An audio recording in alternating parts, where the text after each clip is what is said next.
Watched a Willie D podcast, and he was speaking on the fact that Verzuz has been sold to a corporation. So Swiss Beats and Timberland no longer own it, and Willie D is putting this in the larger context of black people selling quickly and not wanting to own anything, just looking for the quick get rich scheme, and that attitude has led to black people not owning anything. And even in our own genre, hip hop, we have to go to people from other races in order to seek opportunities, because the people who could provide an infrastructure and make things better are only concerned about their own individual wealth. And you can take that to the inner city black neighborhoods. You know, there was a point in time when successful black people lived in those neighborhoods. Now it's pretty much normal for somebody to graduate from college and then go into the suburbs. And when they invest and start businesses, they invest in other races. They don't invest in their own race. And that's the reason why the ghetto, as they call it, the inner city neighborhoods are the way that they are.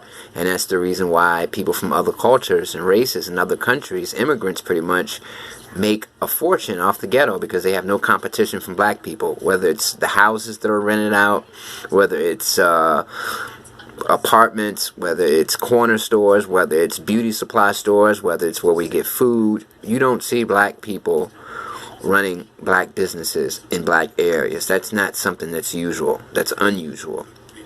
And it's just, I don't know, man. I think what's going on is we don't see ourselves as a community. We don't see ourselves as being responsible for each other. I've always said it. Even, black people have this idea that once you make it in life, you're supposed to abandon your people. You're supposed to go on to better things. You're not supposed to stay in the inner city. You're not supposed to send your kids to inner city schools. You're supposed to pay for them to go to private schools. You're supposed to move to the suburbs.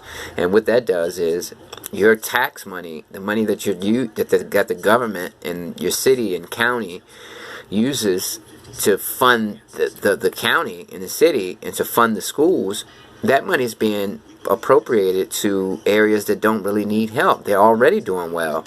And meanwhile, the inner city, they're struggling. The schools are struggling because the people in those areas, there's no high level people there to pay taxes to make things better. If these people if black successful people sent their kids to inner city schools, then that area would change and improve drastically, because there's an incentive to make things better, because now you've got people in the area who work decent jobs, they're contributing a lot of tax dollars, and there's an incentive to treat them right. There's an incentive to make sure that they have great infrastructure and schools and things like that, because you want them to stay. But when you abandon the neighborhood and leave it poverty stricken, there is no incentive to open up businesses. There's no incentive for a Walmart to open up in the ghetto, or a Wawa. Certain stores are not in the ghetto, not in the inner city, as they say. They only exist in the suburbs. So you have to travel to get there. But if the black people who became successful in America stayed in their original neighborhoods, or tried to congregate in black neighborhoods and make them better, things would improve, man. And yeah, man, we've got sororities, fraternities, we have all these black organizations, Black Lives Matter, but nobody's really getting together and influencing the higher class people to do better. Once people become rich, they pretty much lose their sense of community. They don't even really identify as being black. They're rich now, you're a millionaire, your race doesn't matter anymore. And it's very few millionaires who actually do contribute to community.